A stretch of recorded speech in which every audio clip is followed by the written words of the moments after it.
please let me know if you can hear me, if the video is fine, if the sound is okay. I'm by the noisy road, and because of some construction happening just over there, it's taking me a little longer to cross the street, but that's okay. I'm here now, so I hope everything is okay, and we can begin in a minute or two. Hi Christine, hi. Hi Catherine, hi Robin. Good to see you all. Thank you so much for joining me. We are in the area we actually haven't been before. Before we begin, let me just show you a little bit around. As you know, we are going to be exploring the Bohemian area of Tbilisi. Part of it we have seen, part of it we haven't. Don't be too disappointed, because it's mostly about the stories. However, we are going to see some architecture, and we are going to go inside a couple of places. So, for those who haven't been many tours with me, let me introduce myself properly. Hi again, I'm Anna, licensed tour guide to St. Petersburg and Israel. Unfortunately, I'm neither in Israel nor in St. Petersburg. I'm in Tbilisi, and I'm quite happy about it. We have seen so much with you together. We have seen opulent palaces, well, mansions of Tbilisi. Yesterday we explored a beautiful house, and we even made a candle together. It was all just done in order to show you a beautiful lobby. We shared with you different periods of Tbilisi history, from the old city 15 centuries ago, and also my other tours, archaeology, some of the first settlements, some of the first humans, 8,000 years of Georgian wine. Well, all of this we have done together, but I have never really spoken a lot about what it was like here in the 20th century, after the revolution in the Russian Empire, because Georgia was part of the Russian Empire starting from early 1800s. And then after the revolution in 1917, Georgia was independent for 3 years. It was an independent republic. And then the Soviets invaded in 1921. And so how those 3 years, what kind of impact did those 3 years have on people? What it was like to be a representative of a creative class, especially after the Bolsheviks, under the Bolsheviks, right, under communism. And I was thinking that, well, the most names that I will be providing today, you don't really know. However, some connections that I will be making might be quite interesting. So this is the Bohemian Tbilisi. And also I would like to give you the right setting. We are still exploring the neighborhood called Vere. And Vere is actually a river that flows not far from here. There's also a Vere Park. And traditionally this is the area where it's so windy here, where the writers, the actors,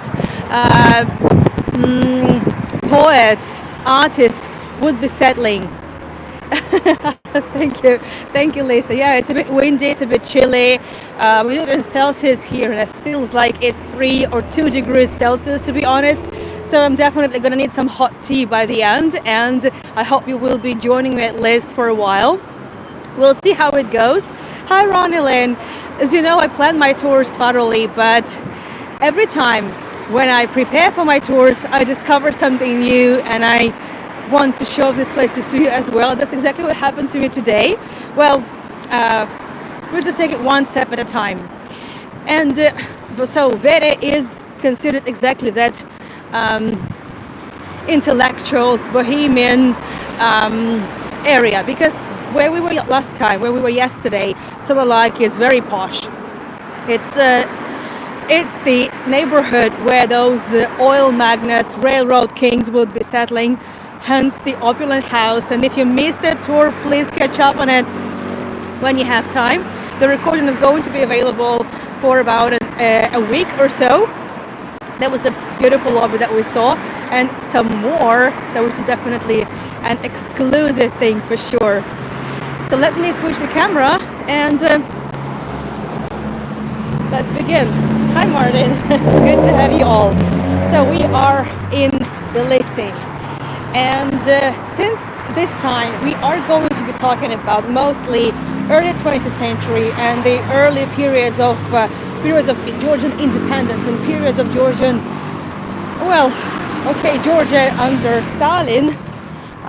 Yeah, because this is probably one of the most interesting periods also for me, as you know that I've been looking for connections of all sorts with my history, with well, Soviet period, and that's the first house I would like to talk about. The lobby is closed. Oh, actually it's not closed. Actually it was a few hours ago when I was, it was closed. So we are kind of lucky because, well, this is not the most opulent Tbilisian lobby, but we have some interesting tile work here, the stone mosaic that most old buildings actually have, a different condition, but still. And this is the house where the first representative of Georgian intelligentsia used to live. As you know, I have a bunch of photographs for you to show. I just really need to use every opportunity to keep myself a bit warm. So I'm going to be using this quiet lobby also for that. Hi Satya. Mikhail Javakishvili. He was a novelist, a very interesting novelist who had his own style, who had, well, I mean, writing style. And he would normally, well, believe it or not, but Georgians have always been a lot more free spirit and independent compared to Russians. And for that, many suffered. Let me leave. The doors are definitely original. Let me show you this. The handle over here. I'm not sure whether this is the original part, but the doors definitely are, and why would I also doubt the authenticity of this part? I'm not sure, and we know that Georgians are very good at preserving old doors. They may be looking in a, well, they may be in a bad condition, but at least they would be original, not really plastic or plywood. And on this house, you have this plaque, memorial plaque that Mikhail Javakishvili lived here up until 1937,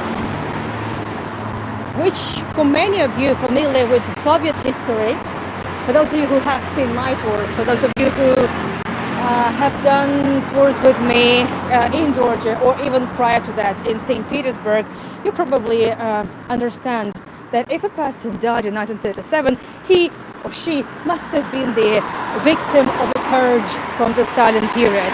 And that's exactly so. However, not exactly Stalin, but this person, whom I even mentioned yesterday, whom I mentioned quite a lot if I refer to the 20th century history of Georgia and also the Soviet Union, Vere, who was the assistant of Joseph Stalin, who represented his interests and the party here in the Georgian Soviet Republic. And when I say Soviet Georgia, I just refer to the period, right? I don't mean to say that Georgia was part of the Soviet Union. How cool is that? No, I just hope you know that. I just wanted to make sure that you all know that. I'm just referring to the period because it's easier rather than saying anything else. So just look at Georgia and you understand what I'm talking about. And Vere was the head of the NKVD, the secret police, who was exactly in charge of dealing with the infidels, sort of. Here I'm putting another narrative of the Crusaders, though, but I guess you understand. And Vere was exactly the one in charge, directly in charge of the purge, of all the public executions. And the thing is that right across the street from this house where Mikhail Javakishvili used to live, this is his balcony. Over there, that is his balcony. And he would, he is the writer who never really stopped writing what he wanted to write about, such as political satire. He would be mocking the drivers, people, the people in the corruption. Yeah, he was okay with that. And obviously, he couldn't get away with that. And the problem is that he would come here to smoke on the balcony, and just from across the street, you see that house. We're talking 1930s, and the house we can see over there is the constructivism or the Soviet kind of Bauhaus period. And right over there, if I zoom in, that will be one of the addresses of Lavrenti Vere himself. And he would also come out to the balcony and have a smoke. And Dжилakishvili was already quite famous in the 1930s. He is still famous. He studied at school. He is one of the national heroes, believe me. And Vere would wave at him, "Hey, Mikhail Dжилakishvili." And you know what Dжилakishvili would do? Turn away and go inside the apartment. So obviously, as you may have understood now, Mikhail Dжилakishvili didn't last long. And the horrible thing about it is that normally, so on the one hand, yes, this is the Soviet period, and this is, the purges, the repressions, people just disappearing from the streets, people disappearing from their workplaces, people being reported. Yes, the whole thing happened here as well, just like in the Soviet Union, just like in Russia per se. That's true. However, the repressions here would be selective. We don't know exactly why. That's probably because most people here would also be Georgians, and they probably, I'm not sure, we can't really explain what happened, but it wouldn't be really that massive repressions just like in other Soviet republics. But what happened to Dжилakishvili was horrible, because he was sentenced to death and executed in 1937. His family was taken, they were taken of all their property and exiled completely. So this is how he really must have pissed Lavrenti Vere for not willing to talk to him. However, before that, throughout the Soviet period, for about 15 years, he wrote about whatever he wanted to write. Well, obviously, trying to cut the corners here and there, but yes, he kept doing that. So, who knows? Maybe he should have been a bit more polite with Vere. Who knows? Anyway, while we're here, I want you to see this house. As you can see, Georgia is a mountainous country, and there are hills everywhere, and there as well. So there is some construction going on. So we have to be here for a while. The scaffolding, but that's one of the lovely backsides of Georgian houses. And as I will be approaching it, I also want you to count the number of floors that you will see. For those of you who have seen my other tours of Georgia, you know that backyards are a must to visit, and they normally are very different from the main facades. That's exactly the case here. And these wooden balconies, these terraces, they can be glassed, or actually not necessarily. This is exactly the face of Tbilisi, because the rest, I think, is just to show off, just to impress. Now I would like to cross the street from here, of course.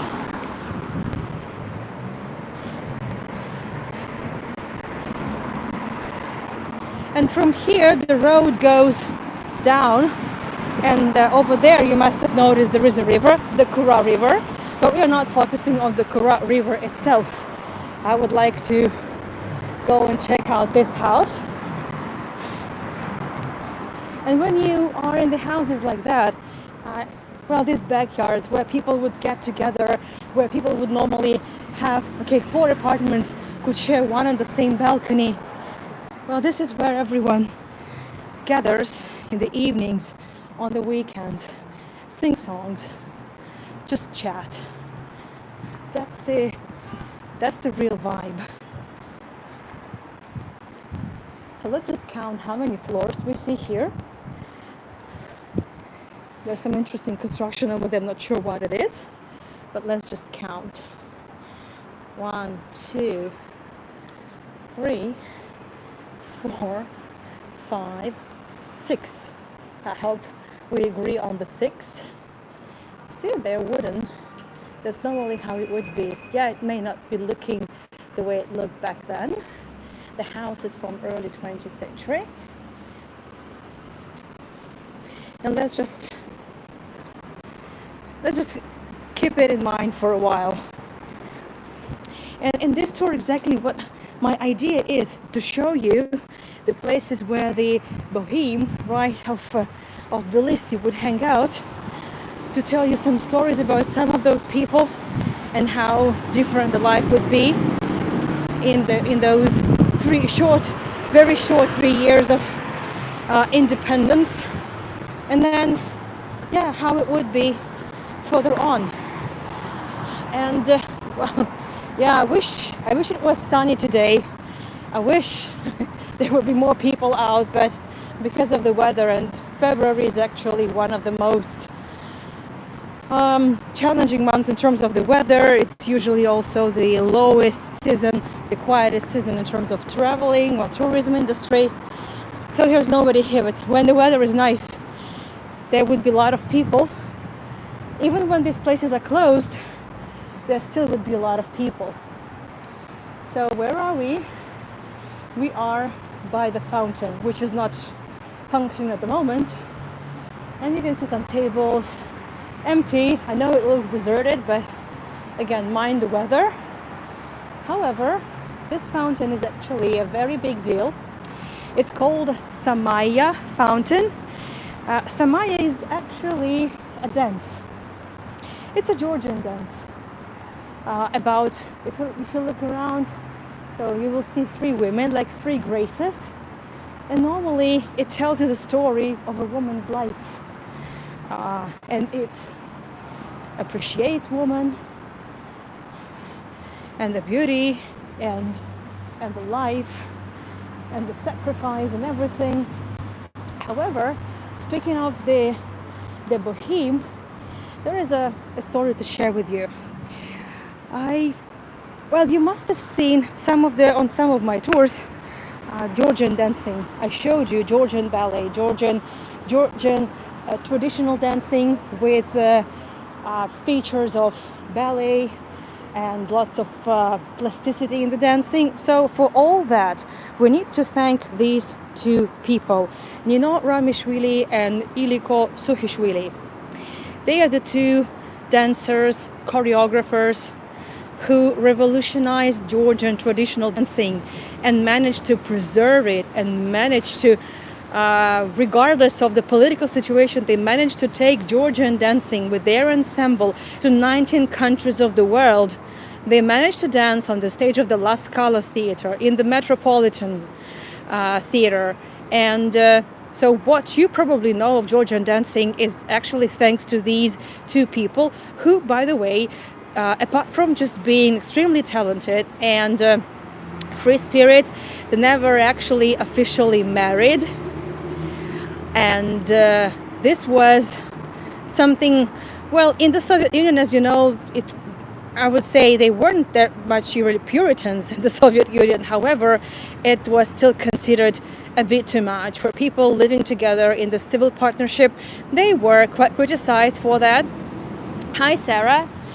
And well, since we're talking about the Boheme and I'm talking about the dancing, let's actually see some of those dances. Well, why not? I have just recorded something for you from YouTube. Let me see if I can play it. And luckily, well, why I'm doing this, because I knew there would be tables so I could show you more. Just let me put everything straight, have a sit and show you a few things.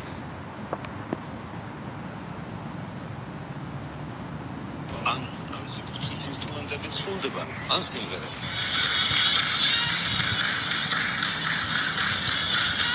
1, Let me know in the chat if you can hear the music. It's not that much relevant, but dancing with the music is always a lot better than without.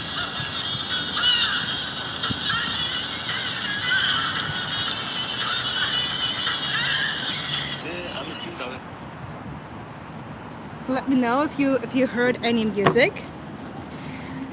Oh, you could hear it. Thank you, Ronilyn. So what you have just seen is from the Soviet period, just dancing of Iliko Sukhishvili. Now we are going to see Nino Ramishvili dancing, and then the Semaya dance performed by modern dancers. It could be heard. It's not really that relevant, but I thought it would be great to see that as well.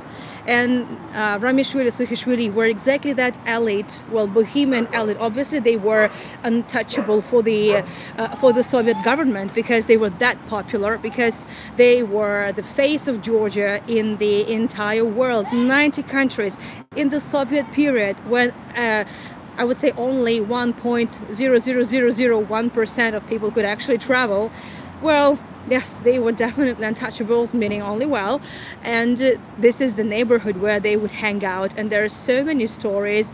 And I will be mentioning more probably on the further tours because, well, there are so many stories here you can understand. And there will be so many more free spirits to talk about. Let's move on. And so now we are going to see the Nino Ramishvili. Okay, hold on a second.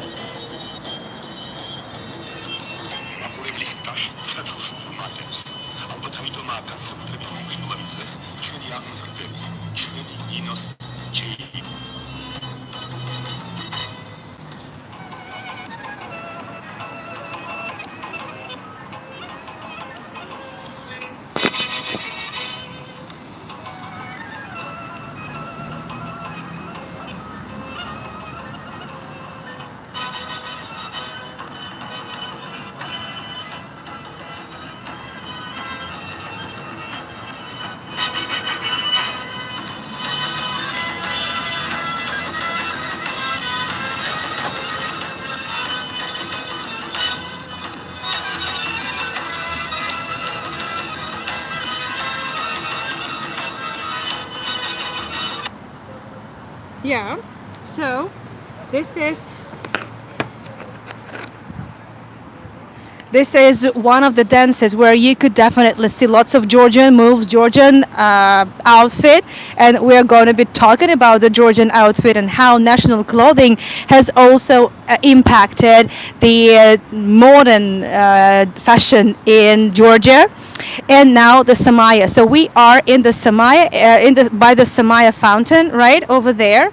And as you can see right now, there are not so many people here. Actually, the first people I see over there, and this is the Samaya fountain, and this is the traditional neighborhood, well, traditional area where many people, many inhabitants of this neighborhood would be coming exactly to hang out, and those normally would be the boheme of the area, the creative class.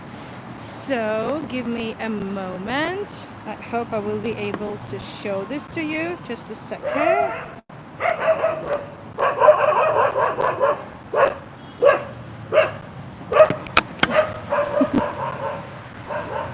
Wait a minute.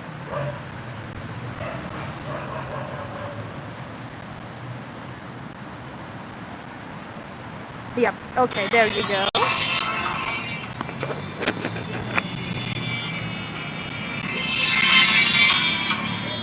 So this is the modern version of the Samaya dance.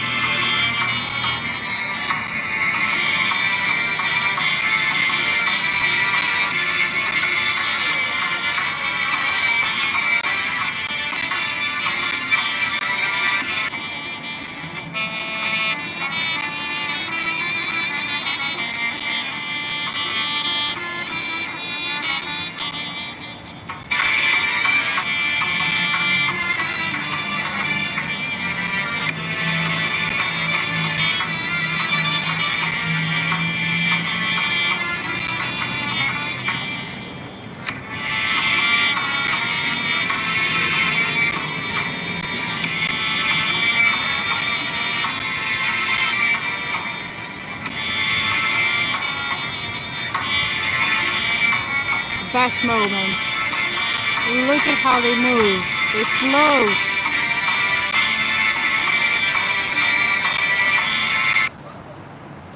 So I hope you've enjoyed a little bit of dancing. Now let me pack up. Thank you so much, Ronaldine. So now you can definitely see the reference. So no wonder this is where the locals would flock, especially the intelligentsia, right? Especially the writers, especially the artists. And it's still, you know, there is this genetic memory that no matter what the times are, it is still the place where people would gather. And the fantastic thing is in this street, the Leo Chiacelli Street, named after a novelist, a writer, where I'm taking you. We have crossed this street a couple of times, but the number of stories here are also referring to different things and different periods, so I thought it would be a good idea to focus on some other stories too, not just searching for the Art Nouveau. Well, this is still the same house, right? The one with the 6 floors. That's the brick side.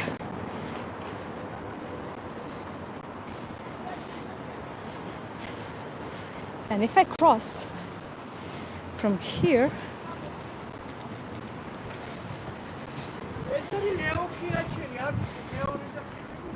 take a look how many floors you can see from here.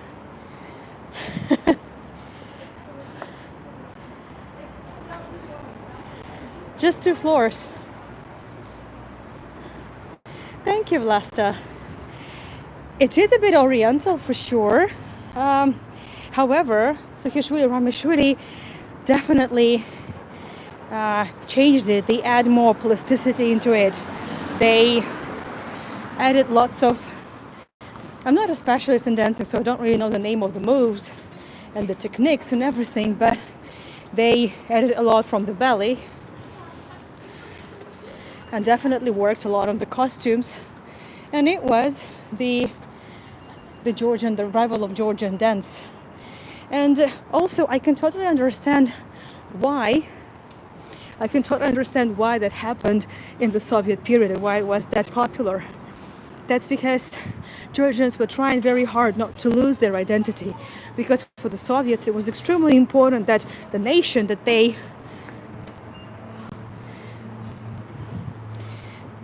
annexed, the nation of the country that they annex would blend in, right? And what the identity, the free spirit would dwindle at some point. So that's why, exactly despite all that, against all odds, exactly the contrary happened. And we will see that it's manifested not only in the dancing, and we will see that as well. But first, let me show you a few more spots.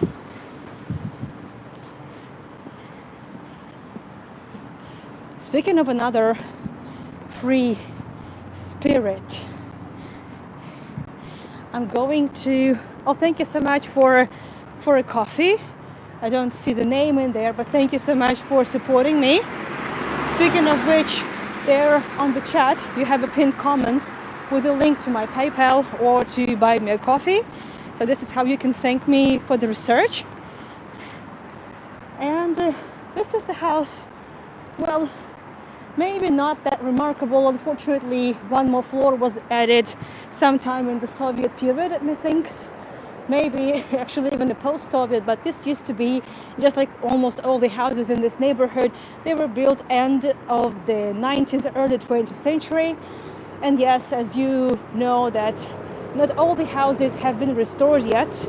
And yes, there's also an issue with the graffitis. Sometimes you can call it a street art, but in most cases you cannot. And maybe for the better, we cannot read Georgian. Homogeneous. Yes, the ideal was to create very homogeneous, very obedient nation. You are very right, but well, it wasn't so much about the homogeneous, because the Soviet Union kind of praised the diversity, but the diversity they were good with, you know. So it wasn't the diversity of the opinions, right? It was the diversity of Well, let's say the diversity, the obedient diversity, let's put it this way, the kind they wanted. And in this house used to live another person who rejected all that. Let me come closer.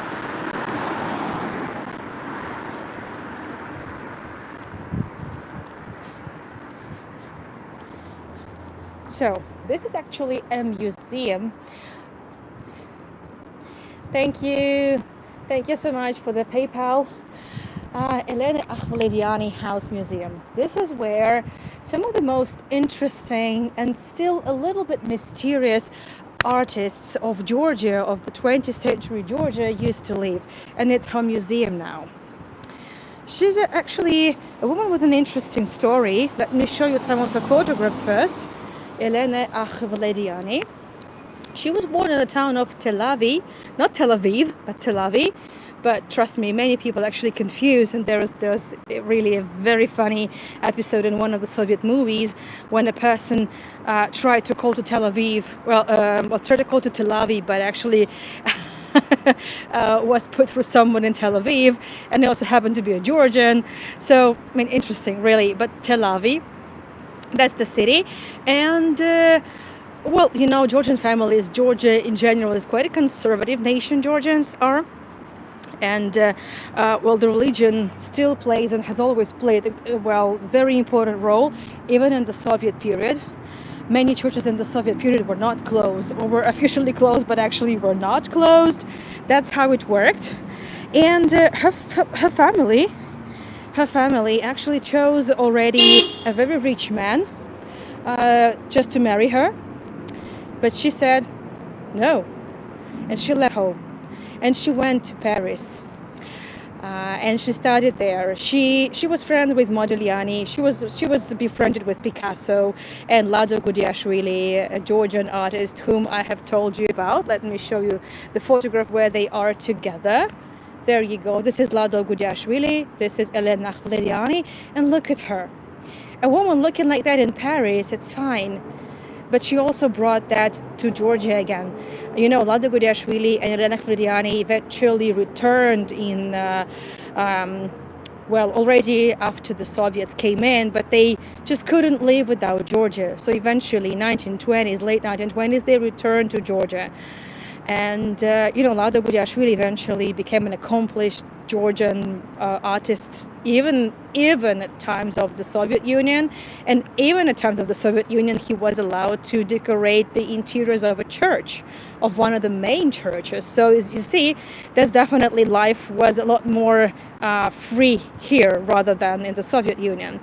And just see the way she's dressed. So she just lived a very, I wouldn't say secluded or isolated life, but definitely there was, I don't know, something odd about her. She was never really seen hanging out with men. And she had a very close friend, a lady friend, another poet. She was an artist, but that lady was a poet, and we never know. So she never spoke about it. Nobody ever spoke about it. And in the museum, they also don't really talk about it. But just look at her. Luckily, she wasn't persecuted. But she had to be very careful about her life. So I don't know. We don't know, but I think it's quite obvious what kind of life she had, and obviously it wasn't easy for a free-spirited artist living under the Soviets. But she created incredible art. So she is one of the, I would say, artist poets of Tbilisi, because she managed to find exactly the niche where her works would be in great demand. She would be making portraits of the city. It's not really me saying that. It's some of the colleagues of hers would refer to her artworks. Elena Ahmediani was a portrait artist of Tbilisi, because just look at all this laundry, look at all these wooden houses and balconies. Actually, most of her artworks you can find now in Georgian museums and private collections, and also in history museums, because Elena Ahmediani, she still remembered what it was like before the revolution, before she left for Paris, and she managed to still see this spirit in the 1920s, in the 1930s, when she returned. And she managed to capture, yes, Sarah, exactly. She's a very good artist. So her works can be found in many museums. And exactly thanks to some of her works, some of the buildings have been restored because she still captured them in their prime, or just, well, in their early stage of decline under the Soviets. And some of the stained glass designs are being restored now thanks to Ahmediani. Because of the vibrant colors, we know exactly what it looked like. Yeah, really an incredible life. And let me know if you are interested to know more about Elena Ahmediani, which I don't know, because this is not someone you have even heard of.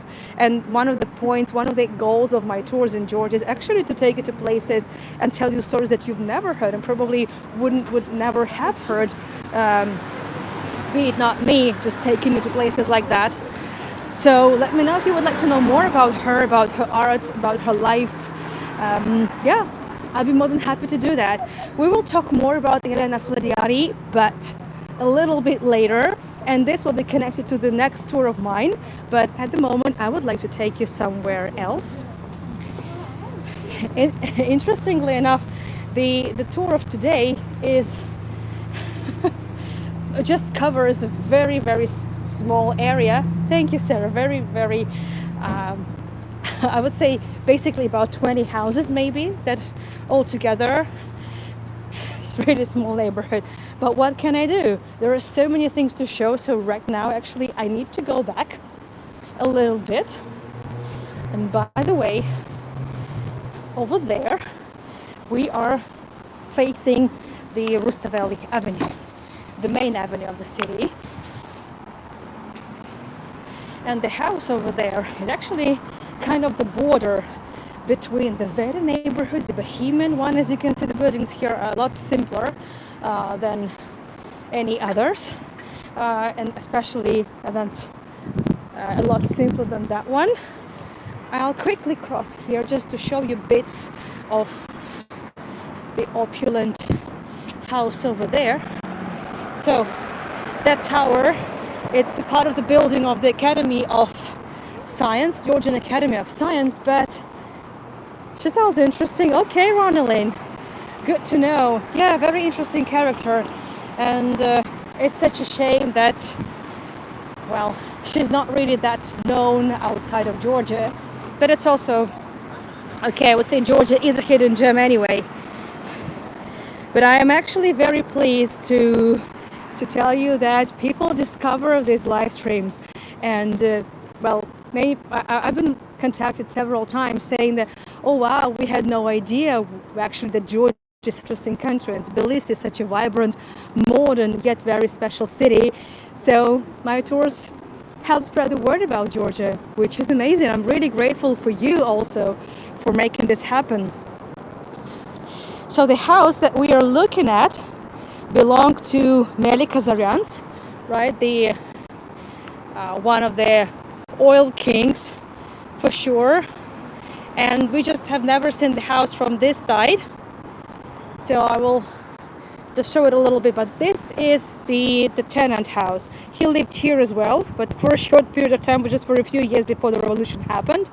And I will show you just one more photograph. That's from the Rustaveli Avenue. That's the opulent house. But most people who lived here in the Vere neighborhood could only dream about being able to afford living in the house of Melik Azaryan's. But one may think, okay, well, the house of Melik Azaryan's is here, and well, but there is nothing really important about this area. Actually, there is so much still. I'm happy to know that you're interested.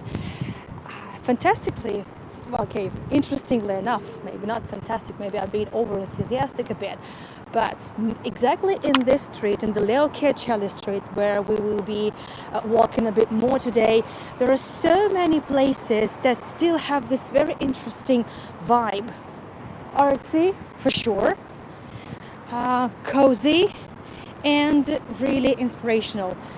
Very creative, and I would like to take you to one of them at least, and I've been given permission, so we're going to explore Thank you, Melanie. Thank you so much for the tips. So you know I like to take it to places. You know I like it because we get to see the people, we get to feel the vibe, and it's always nice to see what is inside. So I'm going to take you to a tea house. It's gonna take me a minute, and the steps are really crazy.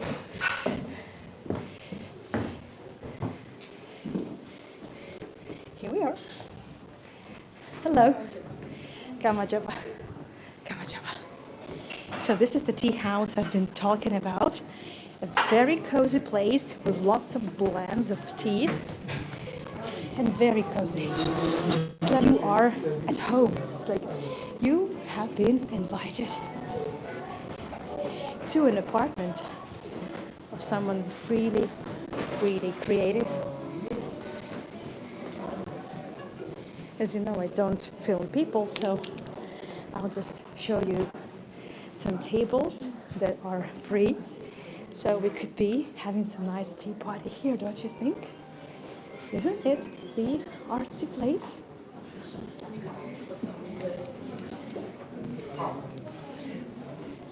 Or here. I hate to film people, but some of them would still gotta be there in the frame, but just see the vibe. And it's so warm, it's quiet, still quiet, cozy, and beautiful. We are in the 19th century house, and this used to be just someone dwelling, someone apartment. And I'm pretty sure that in this apartment, Vere Pligiani must have been too, because this was a really, I would say, close-knit community in a way, people who lived here.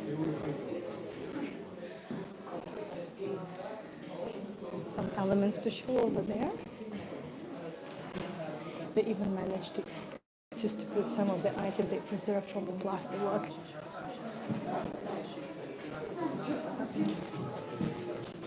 Let me know if you're enjoying the place. In the meantime, that's definitely one of my favorite. Thank you, Sarah. One of my favorite tables over here. I've been here multiple times. Oh, let me show you this. He always sent some curious furniture from exactly the period in question. And this must have come here in the Soviet period because there was a lot of trade exchange also in those times.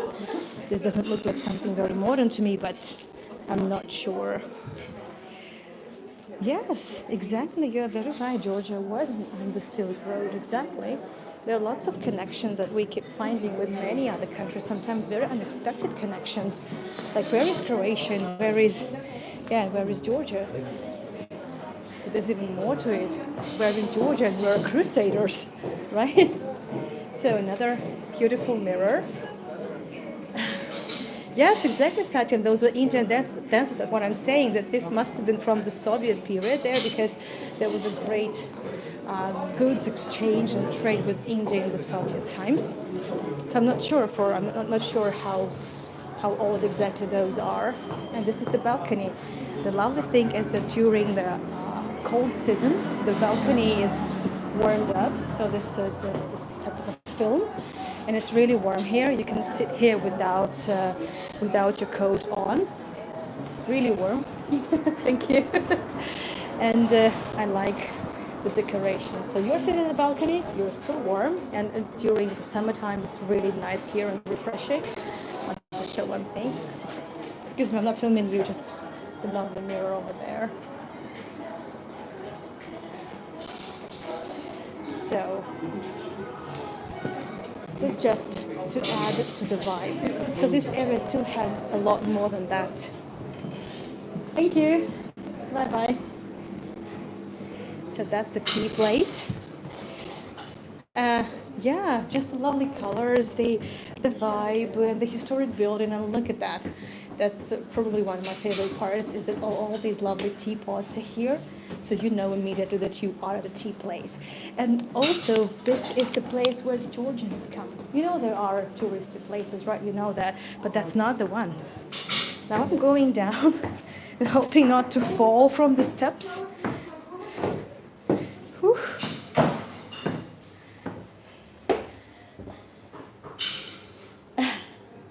Hello, hello.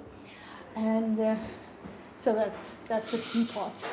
So this is not a touristic. This is technically speaking, the touristy places are all on the parallel streets, like Merab Street or the Rustaveli Avenue, the beginning of which I have just shown you, but not in here. So this is the quiet area, and this is where the locals would mostly come. And the Vere neighborhood from the very beginning is has this reputation of very artsy community living here. So it's getting darker. You see that some street lights are already turned on. And remember, we spoke about the Ramishvili dancers, right? And the importance of the preservation of the Georgian dance, actually of its thriving under all those political circumstances. So obviously, again, Saakashvili and Ramishvili would not be harmed, because for the Soviet Union it would be incredibly horrible to do something to the people who are known all over the world. Obviously not. However, oh, that's a nice place. We're not going there. It's too sweet. Look at this. This is a bakery and just dessert place. I love the colors. Yeah, but we're not going there just now because I have something else to show you. And we spoke of the national identity and the preservation of the national identity. So I hope I can take you there. Hello. Well.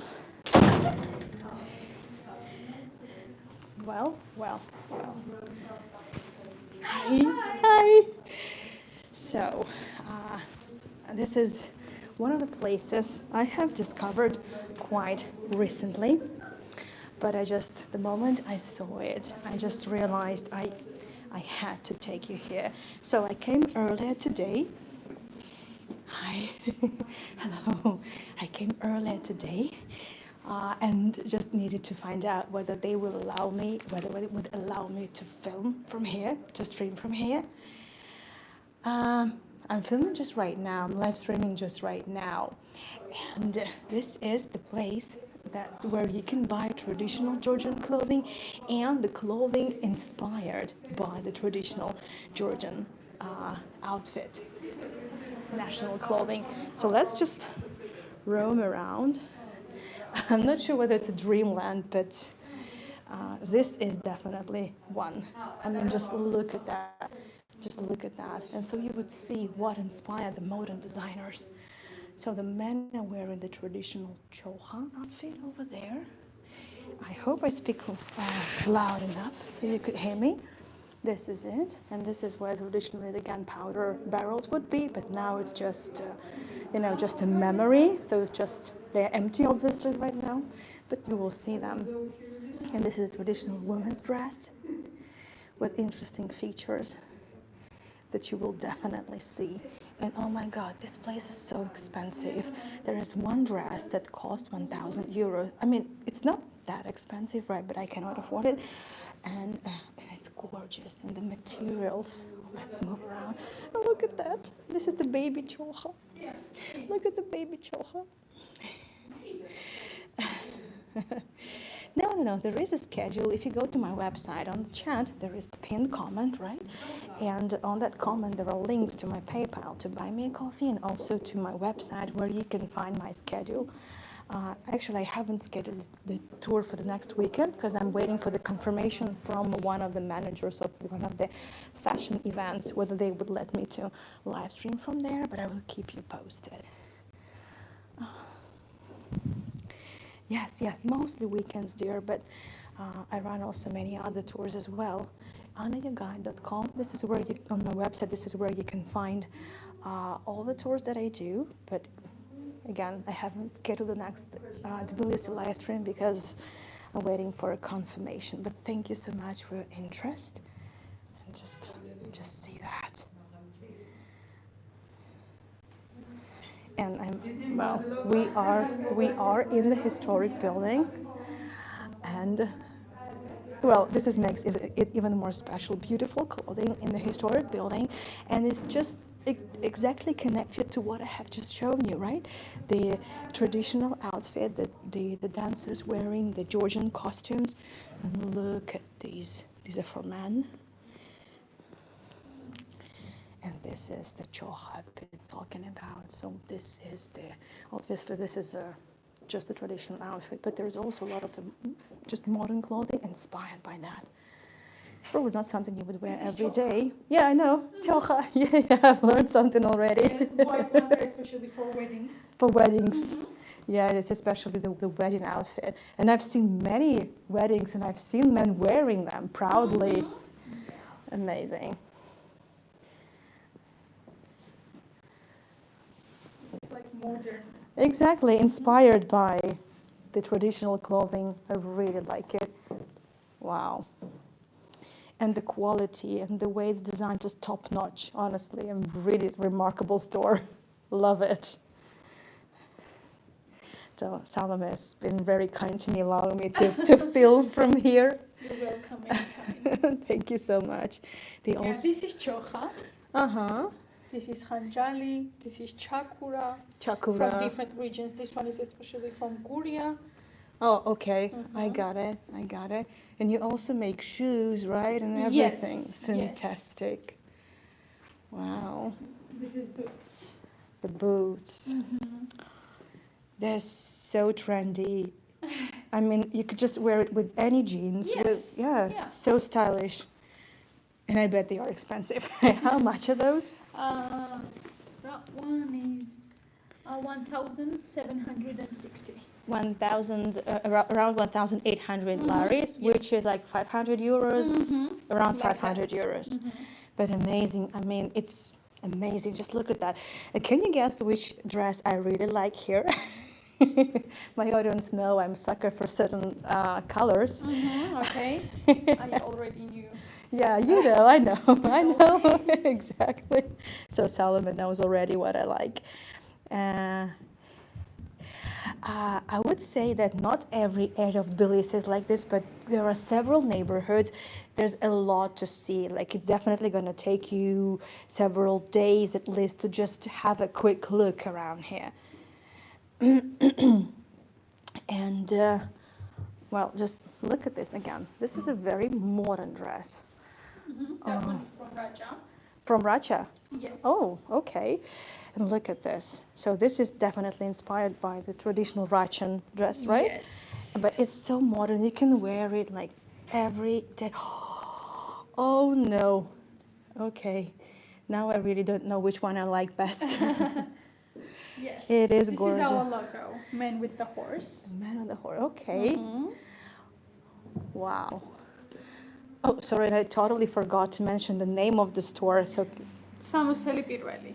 Yes, there you go. So there you go. Do you have it in English written? Yeah, Samoseli Pirveli. There you go.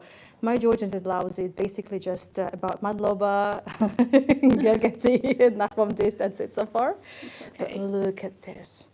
Oh, wow. Okay, so it's either this one or that one, but that one is €1,000 just in case. But it's worth every cent, trust me. Amazing. And this is denim. It's denim, right? Yes. So beautiful. Wow. And look at all these shoes and boots. I guess this could be some of the most perfect souvenirs because it's not just a magnet you would put on the fridge, it's something you would be wearing, people, it would be turning heads. Because... Toa, traditional shoes. Men's. No, this women. is for women. Women. Yes. Wow. Oh, wow. Looks even more beautiful. I mean, I haven't shown you this yet. and all these accessories, and look at these baby shoes. The girl for little girls is so yeah, beautiful. that one too for newborns. Oh, that's too cute. And look at these. Wow. A bit like cowboy, right? Like cowboy bit. But this But- details is from Khebsureti. Oh, you see? Uh-huh. Okay. Just gorgeous. How much are these? It's 1,400. So it's also a little less than 500 euros. Mhm. Oh, wow. The purses. And what are these, by the way? I just keep This is seeing them. Kabalahi, our traditional wear. Like like headscarf? Yes. Wow. Is it silk? Like it really Yes. just glitters. Wow. You have to wear it like that. Like that. Wow. It's up to you. Is it warm? Like, oh, it's like a cap. Mm-hmm. Oh, I see. Mm-hmm. You look really nice in this. Thank you. Wow, like a princess. Thank you. The silk ones are like more casual. You can wear it with anything, with jeans, skirts. Exactly. And look beautiful really in any outfit. And you can match it with the purse. Yes. Oh, looks like a denim one or something similar. Oh, denim. Wow. So you see, I'm absolutely in awe. So this is annotation of Kabalahi in English. Okay. So I'm gonna give you that. Thank you. Thank you so much. Is it from a specific area or anywhere? You can from anywhere. In Guria, most popular was in Guria Ah, and Ajara. okay. Interesting. Definitely needs more exploration and studying. Mm-hmm. Wow. Thank you so much for letting me drop by. No, you're welcome. Oh, look at that. I'm so sorry.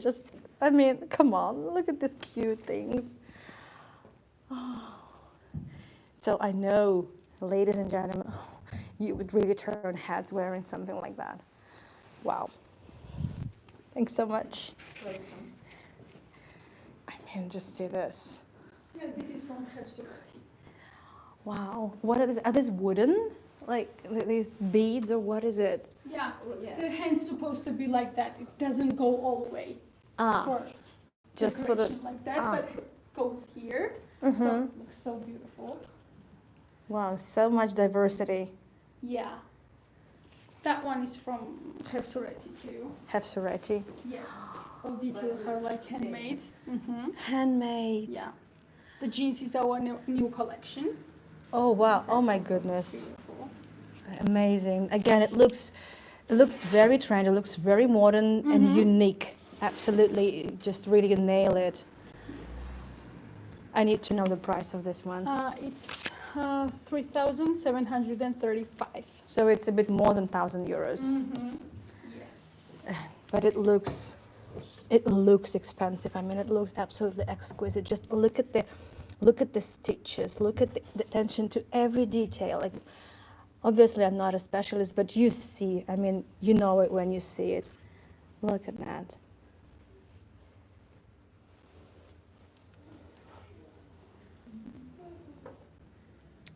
Oh wow. A wow thing. Thank you so much, ladies. Bye. Have a great day. Oh, I think I'm gonna need a selfie with you if you don't mind. So Okay. if just you could a couple of at least screenshots with us, it would be amazing. And probably in the store too. Okay. Yeah, so I should probably drop by the store and just take a selfie over there. Okay. Okay. I mean, it's a mind-blowing place, absolutely mind-blowing place. So could you please take a couple of screenshots?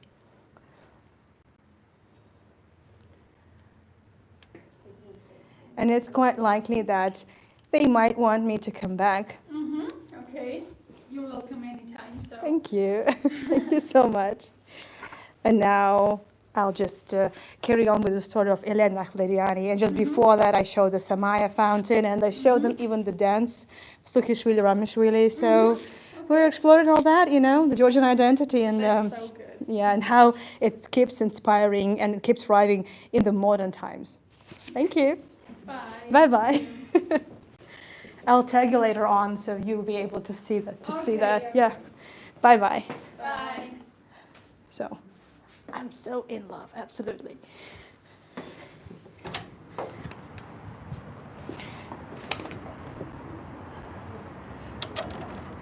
Wow. So, my dears, now it's absolutely mind-blowing. Again, this is one of the most beautiful clothing stores I've ever seen. Again, right, this is exactly the testament, the proof of what I've just been saying, right? Yes, Christine, exactly. So we've been talking just a little bit, just briefly, right, about the Soviet oppression and how Mikhail Djuvakishvili was totally eliminated by that. Yet people manage to spread the Georgian culture through art. Elena Khlidiani living her very, well, at least secretive life, right? Most probably seeing women, but who cares, right? Obviously the Soviets cared, and she still managed to save for us so much of Georgian beauty. And Sukhishvili Ramishvili dancing all over the world.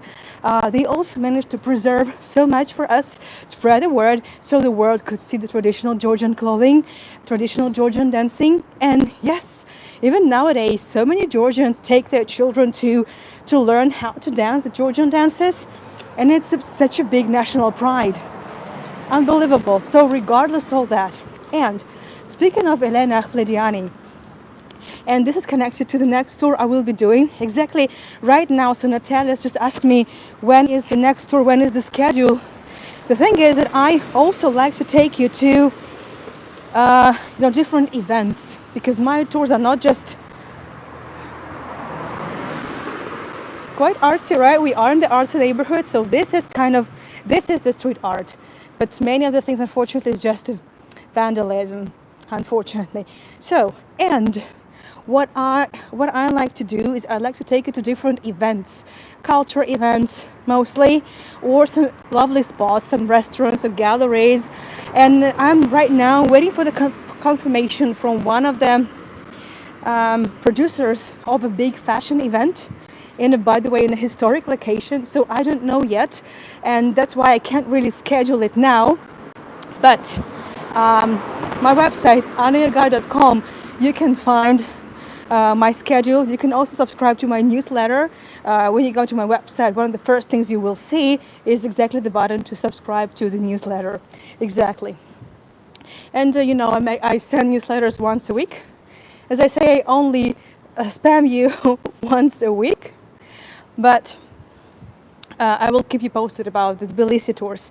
So, but as I said, Georgia still managed to stay one of the most free spirit, one of the most independent within the very, very much dependent Soviet Union, right? And this is where also some of the Russian artists and poets would escape to. And you know at least one writer, and I'm sure you know more because you have done so many tours with me, such as Boris Pasternak, the Dr. Zhivago, right? So one of them.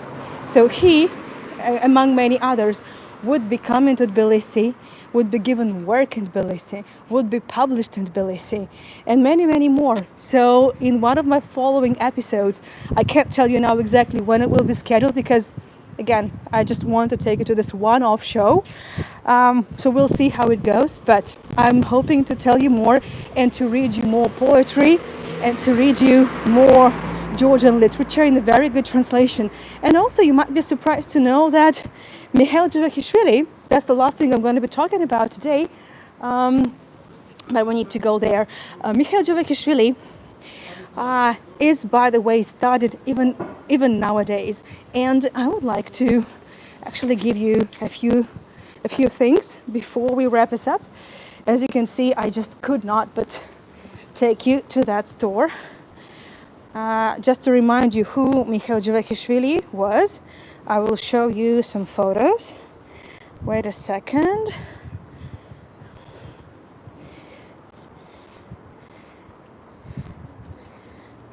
Just a minute.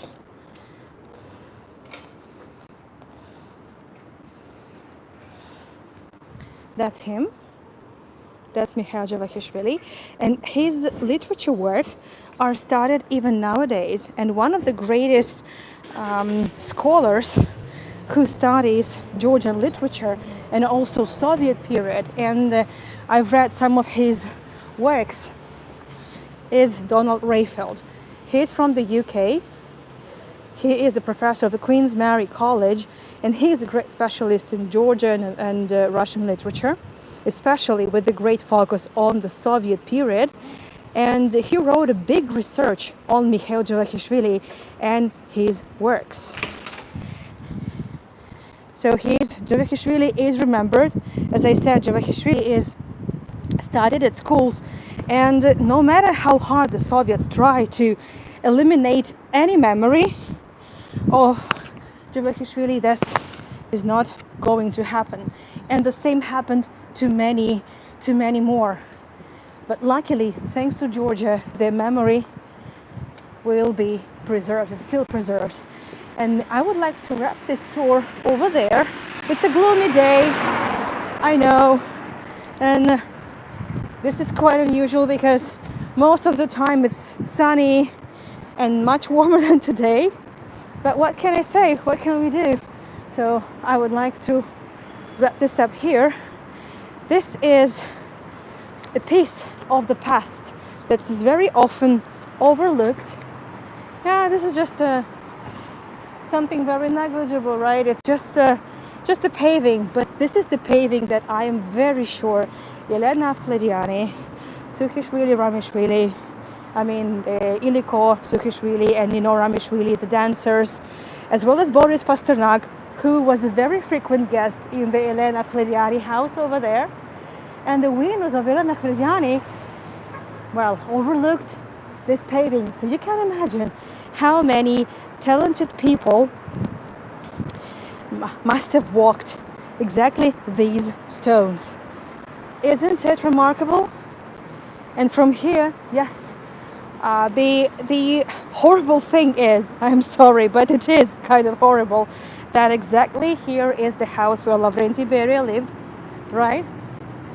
And it's overlooking the house of Mikhail Javakishvili. There you go. So we started over there, and look, we've only just had a little over 1 hour, yet we've managed to cover so much. We've managed to see, we've managed to trace the changes. We've managed to, well, finally, to our surprise and to our delight, that whatever happened in the Soviet period, in the early Soviet period, it is not forgotten. And regardless of what happened to Javakishvili, of what the atrocities were made by Lavrenti Beria, the shop's still there, the museum of Elena Avklediani is there, the people that we have mentioned and that I will be talking more about them, the memory is still here, the neighborhood is still here regardless.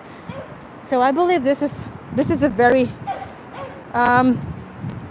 okay, well, maybe encouraging, no matter what. And I know that Georgia is now going through not really easy times, but I'm pretty sure, knowing how independent inside the Georgians are and how far they're ready to go, and how much they want to fight for what they believe in, to stand up for what they believe in, well, Georgia's gonna be fine.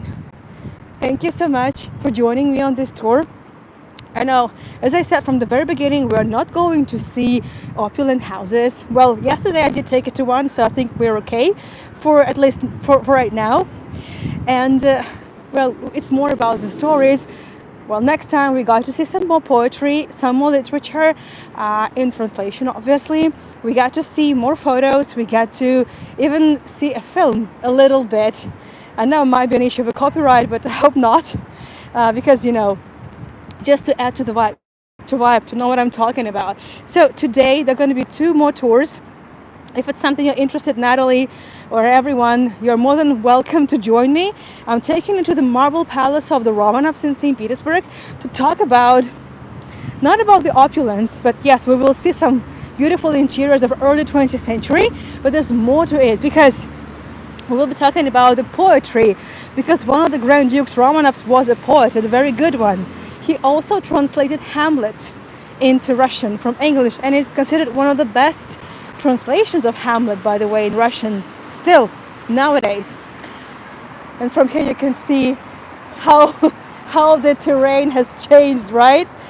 Crazy, absolutely, like 4 floors difference, right? And also Konstantin Romanov, he had to live a double life because despite having 9 children, he was always attracted to men, and a royal could not really let that happen. But his entire life, he thought he was a monster. He thought he was sick. Thank you, Natalie. And also I'm taking you on a lecture. I'm doing a lecture on the history and the fate of the Romanovs jewels. Today we're focusing on tiaras, on diadems, and some stories related to that and where they are. And tomorrow, 3 tours as well. I'm taking you to the Negev desert in Israel. We are talking about the Nabateans, the ancient well, let's say trade tribes, the ancient peoples on the Incense Road. And we are going to see some excavations as well, and what has been restored in one of their cities on the Incense Road. Then Misha and I are giving talks about the children of Alexander II and his second family, his parallel family, and also Jerusalem, of course. Jesus in his last hours before the crucifixion already.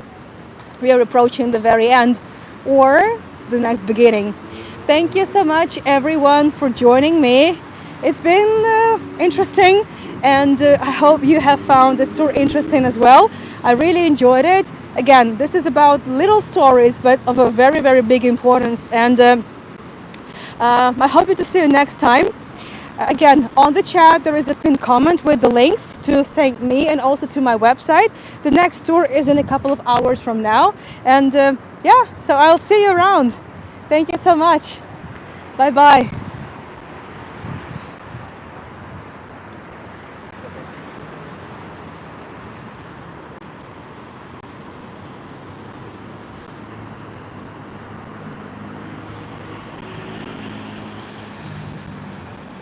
Thank you, Christy. Thank you. Bye bye.